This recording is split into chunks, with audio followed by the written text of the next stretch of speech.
शेष महेश गणेश दिनेश सुरेश हूँ जाय निरंतर ध्यावे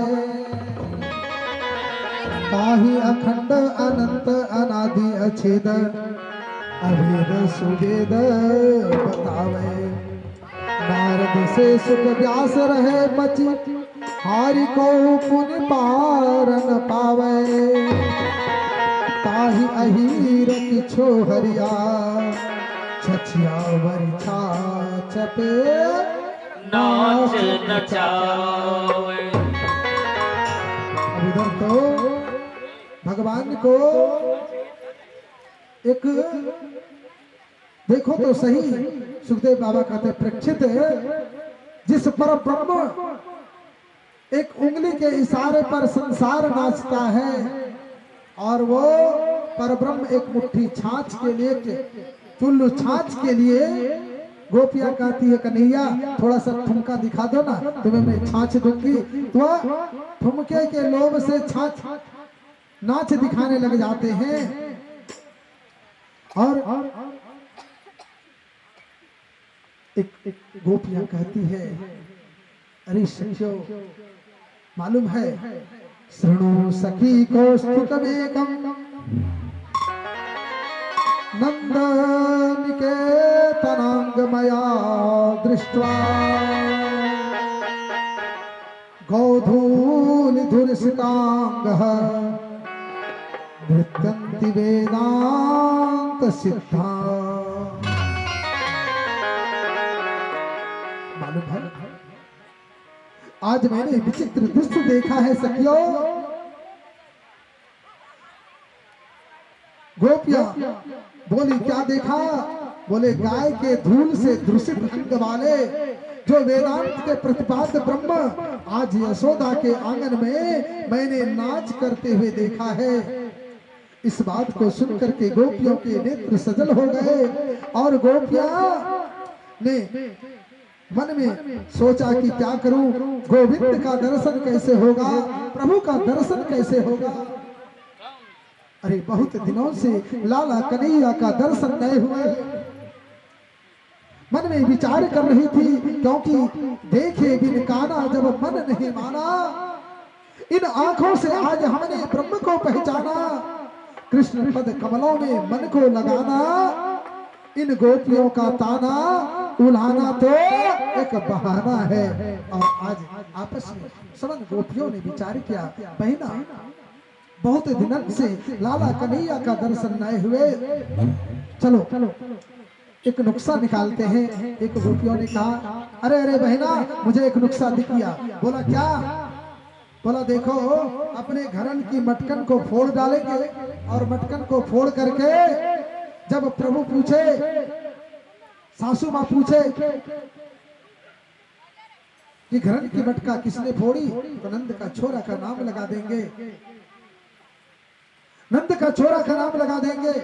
और जब बुलाने के लिए जो है सासू माँ जब जाएगी तो उसके बदले हम लोग चले जाएंगे। बोले ये नुक्सा तो बहुत अच्छा है। सभी गोपियों ने अपने घरन की मटकन को फोड़ डाली है और फोड़ करके सासू माँ ने जब पूछा अरे बहुरानी घरन की मटका किसने फोड़ी, बोले नंद का छोरा आया फोड़ करके भाग गए।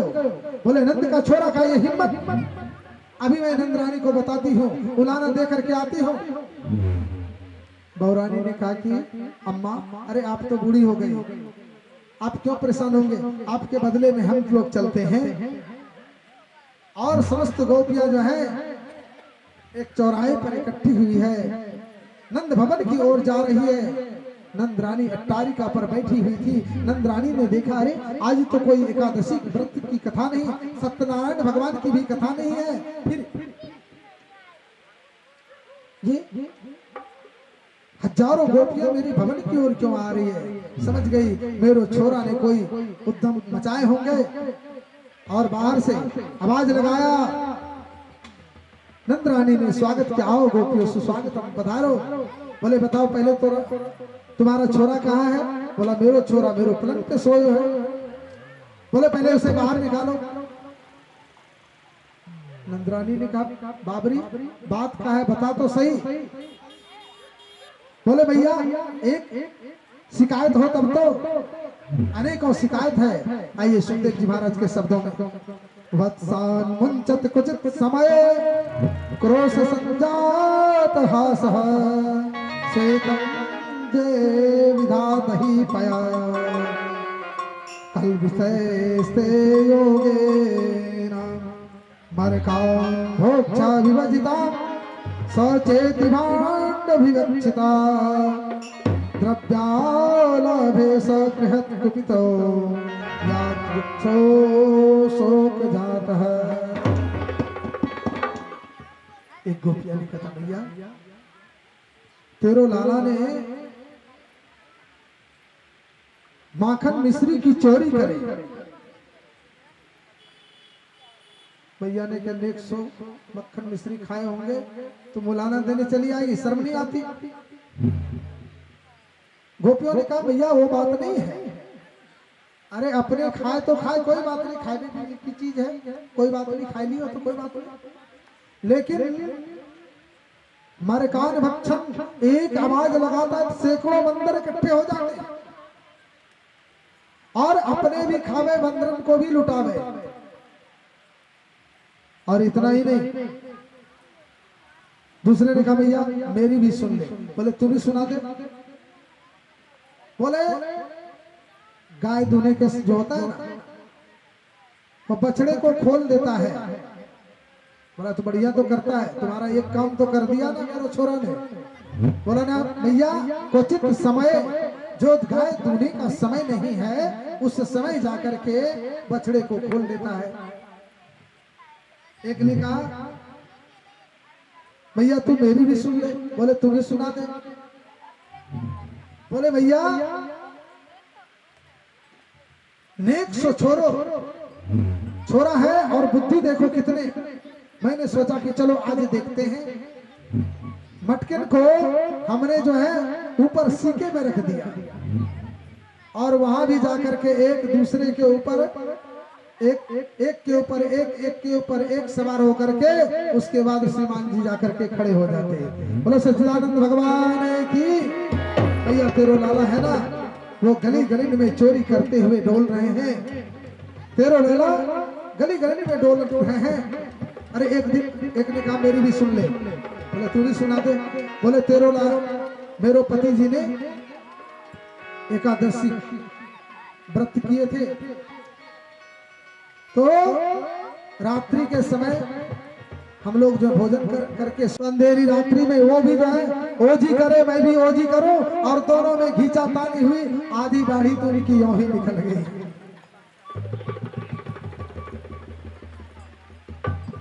एक ने कहा भैया मेरी भी सुन ले। बोले तू भी सुना दे।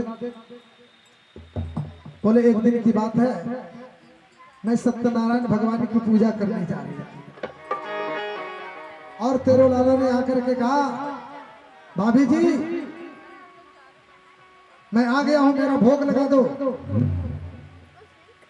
मैंने कहा लाला भगवान का अपमान नहीं करते, ऐसा करो थोड़ा देर रुक जाओ, पूजा पाठ हो जाए, फिर तेरे को जो है भगवान को भोग लग जाए, फिर तेरे को प्रसाद मिल जाएगा।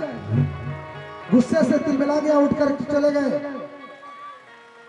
बोले तूने पुकारी, एक बार तो मुझे बुला लेती और कहते हो कि ठाकुर को भोग लगे तब जाओ, मुझे तुम्हें नहीं खाना। और उधर से पता नहीं किधर से आया, 2 कुत्ते का पिल्ले को लाकर के सिंहासन पर बैठा दिया और खिड़की की ओर से कहा अरे भाभी जी देखो जो है सत्यनारायण भगवान प्रकट हो गए हैं। मैं दौड़ती हुई गई,